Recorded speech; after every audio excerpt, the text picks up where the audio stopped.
अस्मिन् कानने गर्पिता सती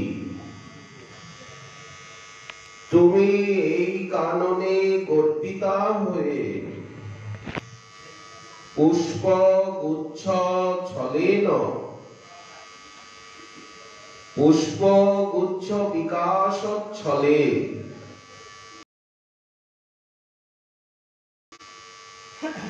যুক্তম উচিতং যথা স্যাৎ তথা পরহাস্যং প্রণয়সি বিদধাসি তুমি যে মনোহর হাস্য করছো তা যুক্তিসঙ্গতই তোমার এই হাসি যৎ যস্মাৎ অদ্য তা প্রসিদ্ধা সৌরভাক্তা সুগন্ধি যুক্তা অপি নিখিল লতা মুঞ্চন যেহেতু সৌরভপূর্ণ নিখিল লতাবলীকে ত্যাগ করে কৃষ্ণ ভৃঙ্গ সেই শ্রীকৃষ্ণ ভৃঙ্গ তব মার্গং মৃগয়তি অন্বেষয়তি তোমারই পথ অন্বেষণ করছেন স্বরূপাবিষ্ট শ্রীপাদ রঘুনাথ দাস গোস্বামী চরণ তিনি ইতিপূর্ব শ্লোকে ওনার যে গুরু মঞ্জরি শ্রী রূপ গোস্বামী পাদ তার চরম উৎকর্ষ বর্ণনাময় গুরু বন্দনা করেছেন সরস পরিহাসের ভিতর দিয়ে আর এখানেও তদনুরূপ পরিহাসের মধ্যে দিয়ে পরমাভীষ্ট শ্রী শ্রী রাধারানীর চরম উৎকর্ষময় ইষ্টবন্দনা করছেন হে স্থলকমলিনী তুমি এই কাননে গর্পিতা হয়ে আর পুষ্প গুচ্ছ বিকাশ ছলে যে মনোহর হাস্য প্রণয়ন করছো এটি যুক্তিযুক্তই যেহেতু কৃষ্ণ ভৃঙ্গ আজ সুরভিত নিখিল লতাবলীকে ত্যাগ করে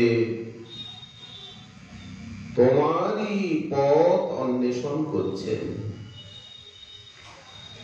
সম্মুখে বিকশিতা একটি স্থলকমলিনীকে দেখে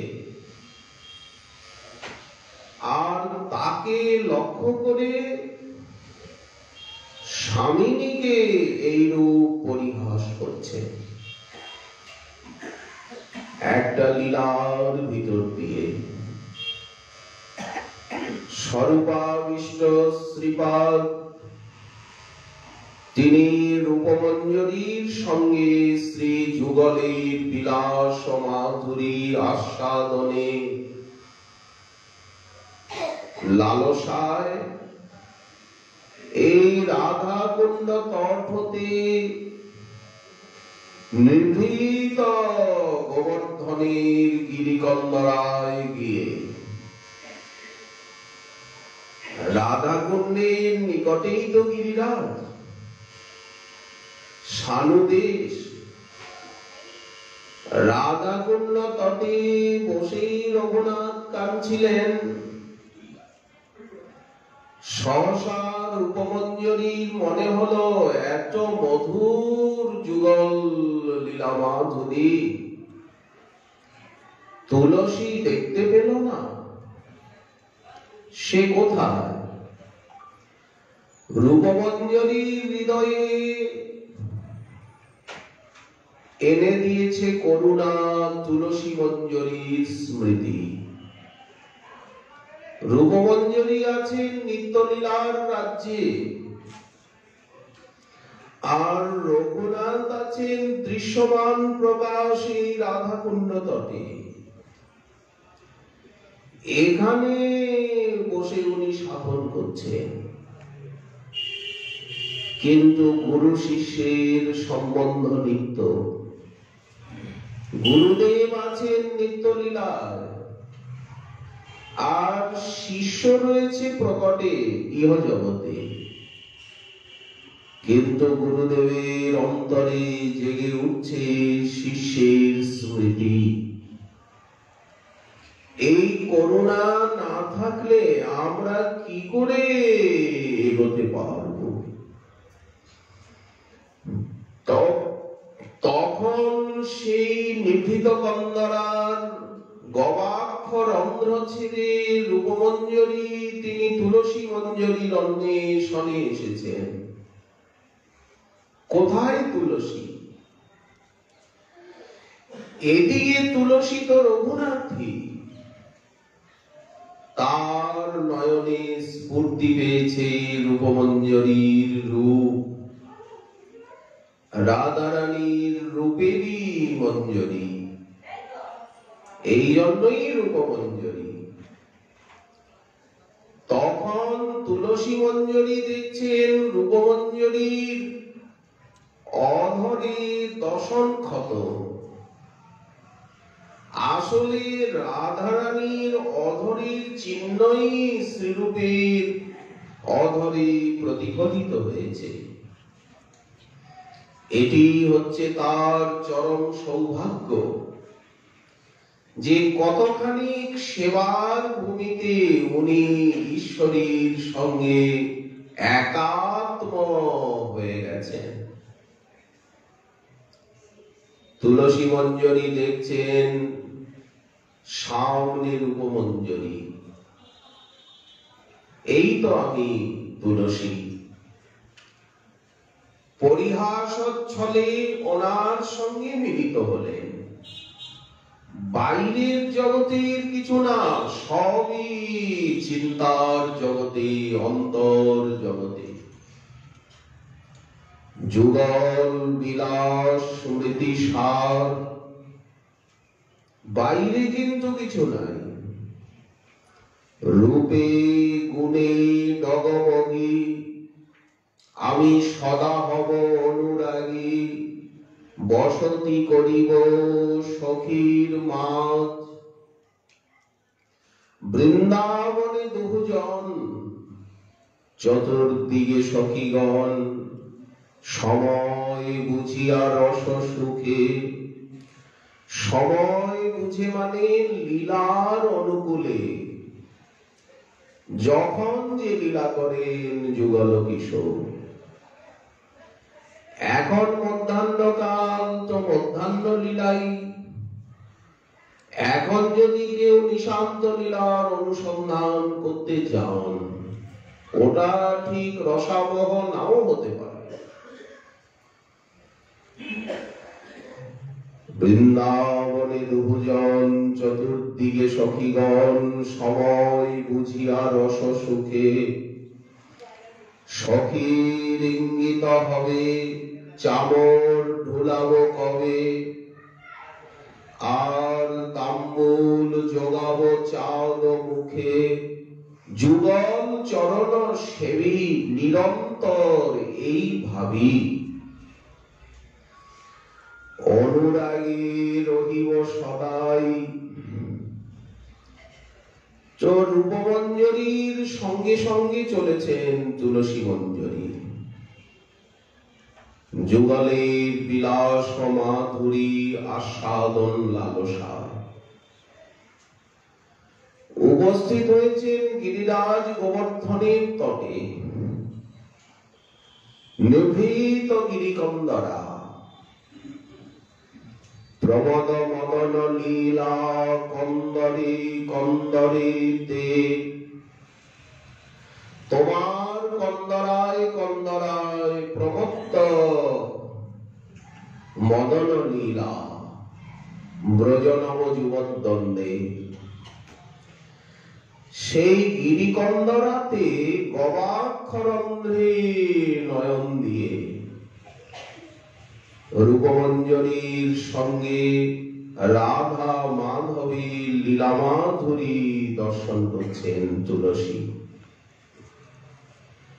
চরম আনন্দ বৈবস্য যুগলে উভয়ের সান্নিধ্য উভয়কে বিবশ করেছে। রাধারানীর মাদন রসের অদ্ভুত উপচারে অপ্রাকৃত নবীন মদন তিনি আত্মহারা। আমারে আনন্দ দিবে ওইছে কোন জন, সেই আনন্দময় রসসিন্ধুকে কে আনন্দ দিতে পারে? আমা হইতে হয় যার শত শত গুণ, সেই জন আহ্লাদিতে পারে মোর মন। কিন্তু আমা হইতে গুণী বড় জগতে অসম্ভব। আনন্দমন্দ ব্রজানন্দের থেকে জগতে শ্রেষ্ঠ গুণী কেউ আছেন? আছেন। সৃষ্টিতে সবই সম্ভব, একলি রাধাতে তাহা করি অনুভব। এই তত্ত্বটি হচ্ছে প্রেম। ভগবানের থেকে কি বড় কোন তত্ত্ব আছে? বলেন আছে, সেটি হচ্ছে প্রেম তত্ত্ব। কৃষ্ণের নাচায় প্রেমা, ভক্তের নাচায় আপনি নাচয়, তিনে নাচে এক ঠাই। সেই প্রেম তত্ত্বের পরম পরিণতি হচ্ছেন শ্রী বৃষভানুনন্দিনী কিশোরী মণি। ওই জন্য উনি এতটা আনন্দ দেন। অপ্রাকৃত নবীন মদন তিনি রাধারানীর সান্নিধ্যে আনন্দে আত্মহারা। স্বামী নিজেও মনে করেন যে নাগরেন্দ্র আমার। এটি হচ্ছে মদীয়তাময় ভাব রাধা। আনন্দ দিবস নাগরকে উনি গর্ব ভরে ত্যাগ করে। ওর একটা আনন্দমত্ততা এসে গেছে। সেই অবস্থায় উনি ওকে রেখে পার্শ্ববর্তী কুঞ্জে সখী সমাজে গিয়ে উপস্থিত হয়েছে। সখীগণের সঙ্গে হাস পরিহাস করছেন। বড় হাস্য। এই হাসির ভিতরে একটা রহস্য রয়েছে। রহস্য হচ্ছে ও আমার। এদিকে কুঞ্জে শ্যাম সুন্দরের যে আনন্দের ঘোর একটা নেশা, সেই বৈবস্য অপনদিত হয়েছে। প্রকৃতিস্থ হয়ে শ্যাম দেখছেন প্রিয়াজি তো নিকটে নাই, আমি এখানে একা। কোথায় গেলেন উনি? চারিদিকে সন্ধানী দৃষ্টি নিক্ষেপ করছে। স্বামিনীর অদর্শনে সুন্দরের এক বিরহ অবস্থা প্রকাশ পাচ্ছে। গবাক্ষরন্ধ্রে নয়ন দিয়ে তুলসী এবং শ্রীরূপ আস্বাদন করছেন শ্যাম সুন্দরের তাৎকালিক অবস্থা। রাধা দাসীগণের কাছে শ্রীকৃষ্ণ তখনই সুন্দর কখন, যখন তিনি রাধার নিমিত্ত ব্যাকুল। এই ব্যাকুলতার ছবিটি তারা প্রেম তুলিকায় হৃদয় পটে অঙ্কন করে রাখেন। রাধারানীর যখন বিরহ দশা, তখন তারা রাধারানীর নিকট শ্যাম সুন্দরীর ব্যাকুলতার বর্ণনা দেন। রাধে, তোমার বিরহে শ্যাম তো ব্যাকুল, বসতি বিপিন বিতানে ত্যজতি ঝটিতি ধাম লুঠতি ধরণী শয়নে বহু বিলপতি তব নাম। তুমি এত ব্যাকুল হচ্ছ, তোমার থেকে তোমার বিরহে শ্যাম অনেক বেশি কাতর।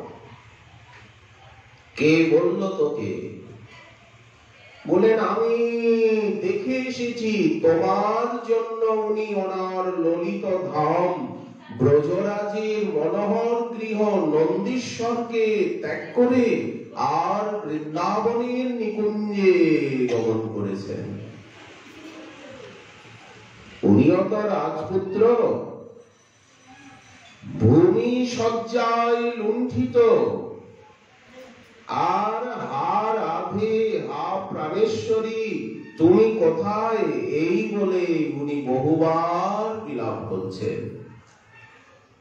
তুয়া পথ চাই রাই রাই বলি গদ গদ বিকল পরাণ, ক্ষণ এক কোটি কোটি যুগ মানহ হরিবল্লভ পরমান। উনিও তো বিরোহী, শ্যাম সুন্দর প্রকৃতিস্থ হয়ে সন্ধানী দৃষ্টিতে এদিকে ওদিকে তাকাচ্ছে। যখন প্রিয়ার দর্শন মিলল না, তখন সুন্দর সেই লীলা শয়ন হতে উত্থিত হয়ে কন্দরার মধ্যে,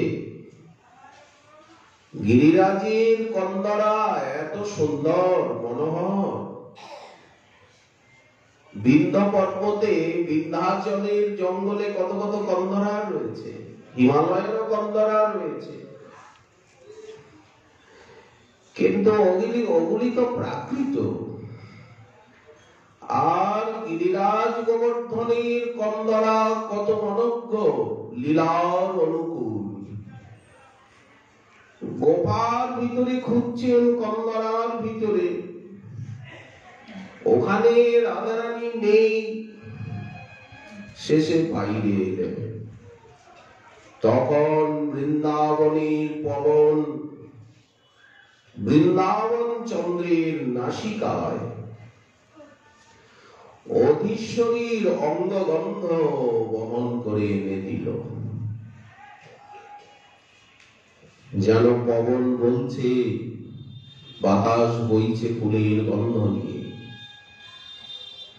সেই গন্ধের ভিতরে আছে রাধারানীর অঙ্গগন্ধ। গন্ধন মাদিত মাধবা, মাধবকে নিজের অঙ্গগন্ধে উন্মত্ত করেন স্বামিনী। পবন জানিয়ে দিল, ওগো কৃষ্ণ ভৃঙ্গ, কাতর হইল না, স্থল কমলিনী দূরে নাই। আজ যে গন্ধ বহন করে পবন, তার গন্ধবহ নামকে সার্থক করল। সেই গন্ধের সঙ্গে মধুসূদনের নাসিকা বিশেষভাবে পরিচিত। প্রিয়ার অঙ্গগন্ধ পাওয়া মাত্র নাগর ব্যাকুল প্রাণে তার সঙ্গে মিলিত হতে সেই দিকেই চলেছেন। এদিকে পথে সব সময় সখীগণের যাতায়াত। শৈব্যা, পদ্মা, চন্দ্রাবলীর সখী তারা এসে দাঁড়ালো। কোথায় যাচ্ছ? তোমায় পেয়েছি, চলো গৌরীকুণ্ডে চলো। সংকর্ষণ কুণ্ডের উল্টো দিকে গৌরীকুণ্ড আনরে, ওটা চন্দ্রাবলীর জায়গা, গৌরী মন্দির, চলো ওখানে। নাগর তখন স্পষ্টই তাদেরকে উপেক্ষা করে যেদিক থেকে রাধারানীর অঙ্গগন্ধ আসছে, নির্জন বনভূমি, সেই দিকেই যাচ্ছে। চঞ্চল দৃষ্টিপাত। এদিকে শ্রী রূপমঞ্জরি, তুলসী মঞ্জরি, তারা আত্মগোপন পূর্বক পিছনে পিছনে পিছনে পিছনে আসছে। অধীশ্বরীর জন্য শ্যাম সুন্দরীর এই আকুলি বিকুলি দেখে স্বামিনীর গৌরবে তারা গৌরবান্বিতা বোধ করছেন যে আমাদের স্বামিনী কত গরীয়সী। ইত্যবসরে হঠাৎ নাগরের সন্ধানী দৃষ্টি তাদেরকে ধরে ফেলল। শ্রীরূপ, তুলসী, তোমরা এখানে? বলেন, হ্যাঁ এখানে আমরা। তো তাতে তোমার কি? এ তো চলার পথ, তুমি যেমন চলছো আমরাও পথের পথিক চলছি। তখন শ্যামসুন্দর কাতর হয়ে বললেন, ওগো রূপ, ওগো তুলসী, তোমাদের স্বামিনী আমায় ফাঁকি দিয়ে কুঞ্জের থেকে যে কোথায় গেলেন, কোথায় যে লুকিয়ে আছেন, আমি ওনার অঙ্গগন্ধ পাচ্ছি কিন্তু ওনাকে খুঁজে পাচ্ছি না। যিনি সর্বজ্ঞ, সর্ববিদ, কিন্তু এখানে বনভূমির ভিতরে রাধারানী যে কোথায় আছেন উনি আর খুঁজে পান না। দিশাহারা হয়ে যাও, পথ মেলে না।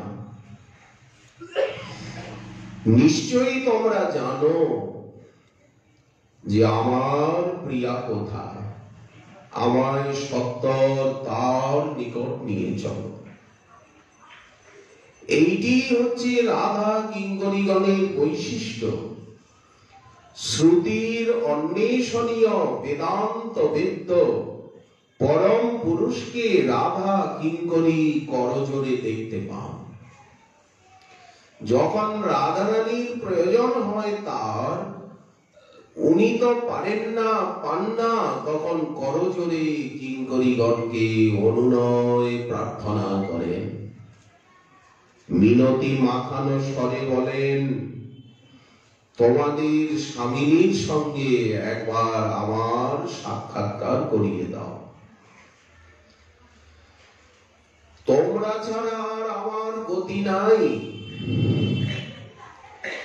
অখিল বিশ্বের যিনি চরম গতি, নিখিল ভক্তগণের গতি,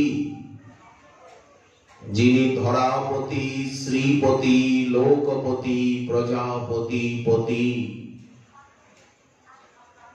আজ সেই মধুসূদনের একমাত্র গতি লীলার ভূমিতে রাধা কিঙ্করী। ধন্য এই পদবী, ধন্য এই লীলা। নাগরের কাতরতা দর্শন করে শ্রীরূপ এবং তুলসী তাকে সেখানে দাঁড় করিয়ে, আর যে কুঞ্জে স্বামিনী আছেন সখীগণের সঙ্গে হাস পরিহাসে মগ্ন, ওকে অবজ্ঞা করে ছেড়ে রেখে স্বামিনী চলে এসেছে। লজ্জা দেবেন বলেই স্বামিনী যে কুঞ্জে আছেন সেই কুঞ্জে প্রবিষ্ট হয়ে দেখছেন কুঞ্জ ক্রীড়ায় স্বামিনীর জয় হয়েছে এবং নাগরের পরাভব হয়েছে। পরাভব হয়েছে বলেই তো মূর্ছিত, আনন্দ বিবশ। তো সেই লীলা স্বামিনীর ভিতরে বাহিরে ওটা চিন্তায় আসছে। সখীগণের সঙ্গে হাস পরিহাসে স্বামিনীর মুখে হাসি ফুটেছে। স্বামিনীর সম্মুখীন হয়ে এই শ্লোকে তুলসী তার ইষ্ট দেবীর সরস বন্দনা রূপ মঙ্গলাচরণ করছেন। গ্রন্থের আরম্ভে করি মঙ্গলাচরণ, গুরু বৈষ্ণব ভগবান তিনের স্মরণ। তিনের স্মরণে হয় বিঘ্ন বিনাশন, অনায়াসে হয় নিজ বাঞ্ছিত পূরণ।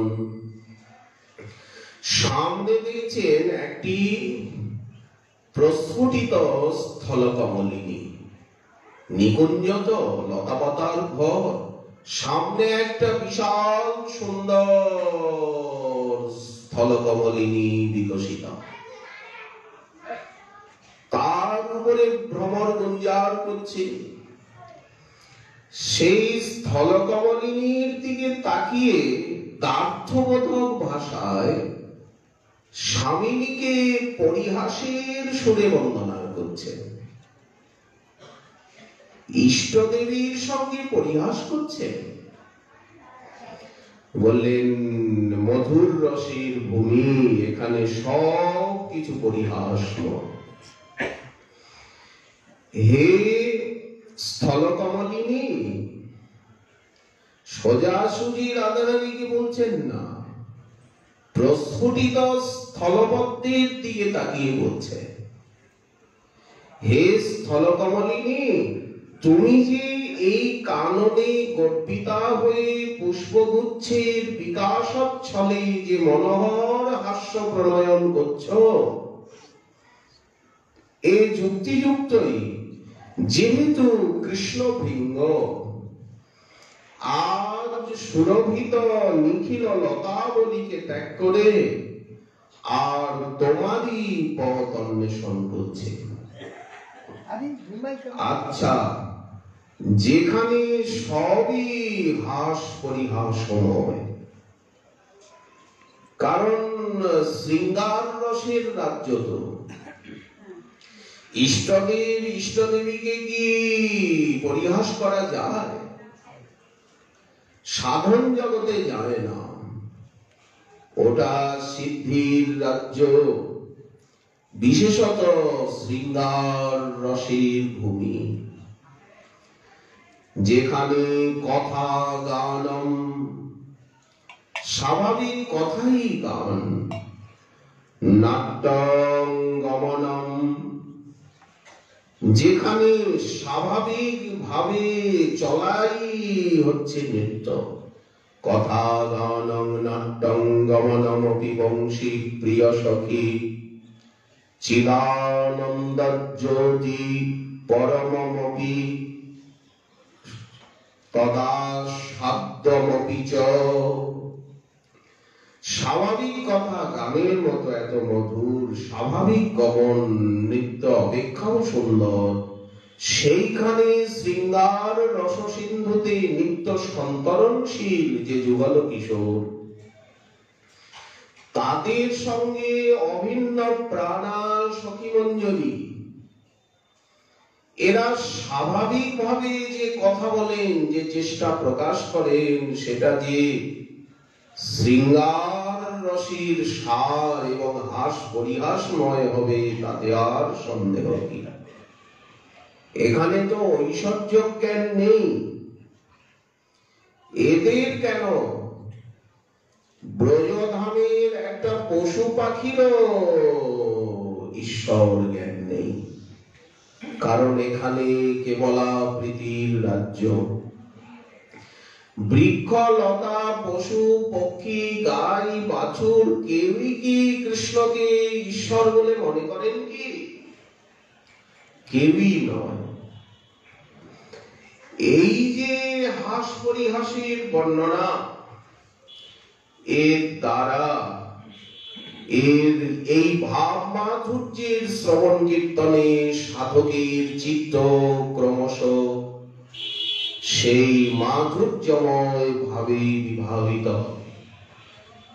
এই পরিহাস মাধুরীর আস্বাদনের যোগ্যতা লাভ করবে। তুলসী সম্বোধন করছেন রাধারানীকে, হে স্থল কমলিনী। এই স্থল কমলিনী কেন বললেন? স্থল আর জল এখানে কি? জল হচ্ছে রসের সায়র। শ্যাম সুন্দর নিকটে নাই, রসসায়র কে? রসসায়র হচ্ছেন শ্যাম সুন্দর, রসের সাগর।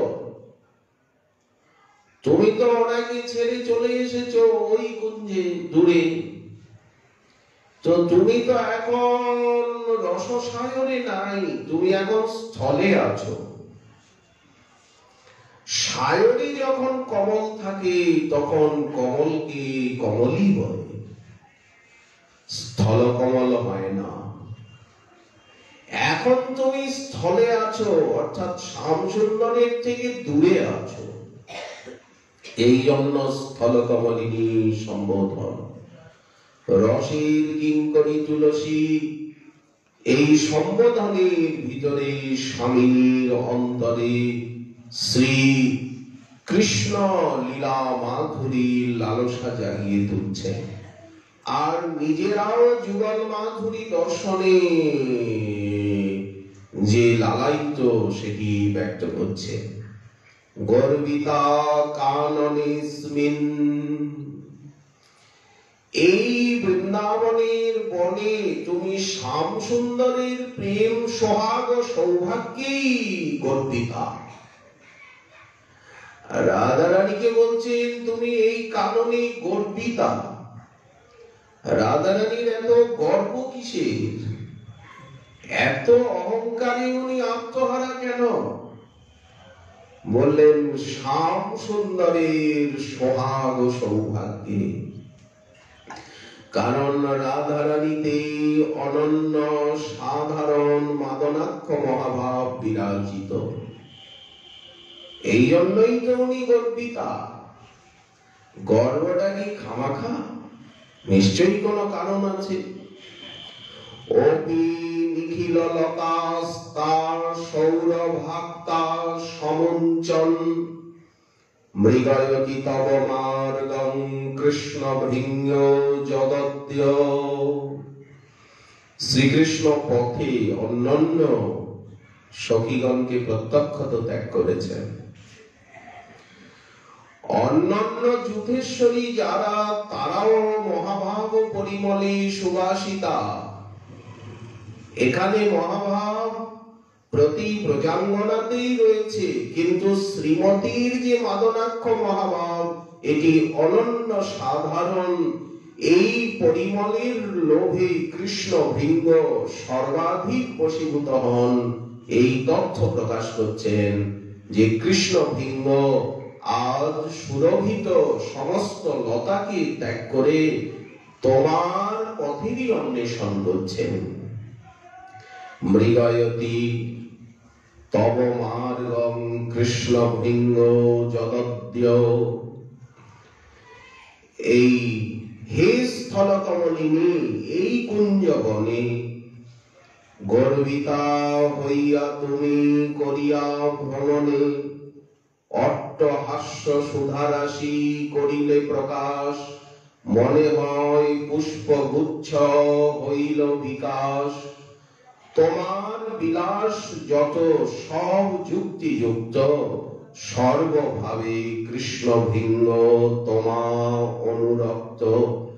সুগন্ধি লতিকা ছাড়ি কুঞ্জ বনে বনে উন্মত্ত হইয়া ফিরে তুয়া অন্বেষণে। রাধারানী কে সরস পরিহাস করছেন এবং শ্রীকৃষ্ণকে নিয়ে আসছেন। লীলা স্ফুরণ এখনো বন্ধ হয়নি, স্ফুরণ ধারা চলছে। শ্যামসুন্দরকে বসিয়ে রেখে এসেছিলেন পথে। স্বামিনীকে অনুকূল জেনে আর শ্যামসুন্দরকে ভিতরে নিয়ে এলেন। রাধা মাধব মিলিত হলেন। সখী সমাজে উপবিষ্টা স্বামিনীর পাশে শ্যামকে বসালেন। যুগল মাধুরী কনকের লতা যেন তমালে বেরিল, নবঘন মাঝে যেন বিজুরি বসিল। শ্যামসুন্দর হচ্ছেন নবতমাল, আর স্বামিনী হচ্ছেন যেন কনকলতা। আমাদের শ্যামসুন্দর যেন নবঘন, আর ঋষভানুনন্দিনী যেন স্থিরা বিদ্যুৎ প্রতিমা। নবঘন মাঝে যেন বিজুরি বসিল, রাই কানুর রূপের নাহিক উপমা। কুবলয় চাঁদ মিলন এই কোঠামা। কুবলয় বলতে এখানে নীল কমল, আর রাধারানী যেন চন্দ্র। কনক কেতকী রাই শ্যাম মরকত কাই, দরপ দরপ করুচুর। যুগল মিলন মাধুরী রসে শ্রীপাদের চিত্ত তন্ময়। প্রাণেশ্বরী একটি অভিনব লীলার দ্বারা শ্যামসুন্দরকে সুখী করবার জন্য প্রাণেশ্বরীর মনে হলো যে শ্যামসুন্দরকে কি দিয়ে সুখী করব? নাচ গান দিয়ে সুখী করব নটবর শেখরকে। সখীগণকে ডেকে উনি নাচ গানের আসর বসালেন। শ্যামসুন্দরের আনন্দ বিধানই চরম লক্ষ্য। কৃষ্ণকে আহ্লাদে তাই নাম আহ্লাদিনী। সেই শক্তি দ্বারে সুখ আস্বাদে আপনি। গোবিন্দা নন্দিনী রাধা গোবিন্দ মোহিনী। গোবিন্দ সর্বস্বা সর্বকান্তা শিরোমণি। দেখুন, নিভৃত গিরিরাজ গোবর্ধনের কন্দরা, নিকটস্থ কুঞ্জ প্রদেশ, সেখানে রত্ন সিংহাসনে যুগল কিশোর বসে রয়েছেন, আর সখী মঞ্জরীগণ সামনে নাচ গানের আসর বসিয়েছে। নাচ গান চলছে, এই হচ্ছে লীলা মাধুরী। রাধারানীর মেখলা, লীলার আবেশে রাধারানীর কোটির কাঞ্চি সজ্জায় রয়ে গেল। অন্য কুঞ্জে গিয়ে মিলিত হয়েছেন। হঠাৎ রাধারানীর মনে পড়ল, আমার কোটিতে তো কাঞ্চি নেই, মেখলা তো আমি ফেলে রেখে এসেছি। তখন উনি রতিমঞ্জরি আমাদের রঘুনাথ দাস গোস্বামী পাদি তুলসী ডাক নাও, রতিমঞ্জরিকে ইঙ্গিত করছেন। রতিমঞ্জরি চলেছেন মেখলা আনতে। সেটা দেখে রূপমঞ্জরি তাকে পরিহাস করছেন। যেমন তুলসী মঞ্জরি পরিহাস করেছিলেন রূপমঞ্জরিকে, রূপমঞ্জরি পরিহাস করছেন এখন তুলসী মঞ্জরিকে। ব্রজেন্দ্র বসতি স্থলে বিবিধ বল্লভী সংকুলে ত্বমেব রতিমঞ্জরি প্রচুর পুণ্য পুঞ্জ দয়া। বিলাস ভর বিস্মিত প্রণয়ী মেখলা মার্গণে যদত্ত নিজ নাথায়া ব্রজসী নাথিতা কন্দরম। হে রতিমঞ্জরি, রূপমঞ্জরি বলছেন, হে রতিমঞ্জরি, বিবিধ পল্লবী সংকুলে, এই নন্দব্রজে বহু গোপী তো আছেন, তার মধ্যে তুমি প্রচুর ভাগ্যশালী। যেহেতু কন্দর্প ক্রীড়ার আতিশয্য হেতু স্বামিনী যে তার অতি প্রিয় মেখলাটি বিস্মিত হয়ে বিলাস কুঞ্জে ফেলে রেখে এসেছেন, ওটি আনায়নের জন্য অন্য কাউকে ইঙ্গিত না করে একমাত্র তোমাকেই নয়নদারি ইঙ্গিত করলেন। সেই জন্য তুমি গিরিকন্দরায় যাচ্ছ। তুমি যে গোবর্ধনের গিরিকন্দরায় যাচ্ছ মেখলাটা আনতে, এই আজ্ঞা সেবা রাধারানী তোমাকেই দিলেন। অতএব তোমার মতো সৌভাগ্যবতী কে আছে? এখানে রূপমঞ্জরি রতিমঞ্জরিকে পরিহাস করছে যে তুমি আমার অধরে ক্ষতচিহ্ন দেখে আর আমাকে পরিহাস করলে, এখন যে স্বামিনী তোমাকে মেখলা আনতে পাঠাচ্ছে, তুমি কত সৌভাগ্যবতী। এই পরপর 3টি শ্লোকে মঙ্গলাচরণ। এরপরে দীক্ষাগুরু পাদপদ্ম শ্রী যদুনন্দন আচার্যের বন্দনা, সনাতন গোস্বামী পাদের বন্দনা এবং শ্রীমন মহাপ্রভুর বন্দনা করে নিজের যে মানসিক অবস্থা, সেই মানসিক অবস্থার কথা বর্ণনা করছেন। তারপরের থেকে সেবার আকাঙ্ক্ষা আরম্ভ হচ্ছে। শ্রীমন মহাপ্রভুর কৃপা হলে আগামীকাল আবার রইবে বিষয় আশা আকাঙ্ক্ষা। আজকে আমাদের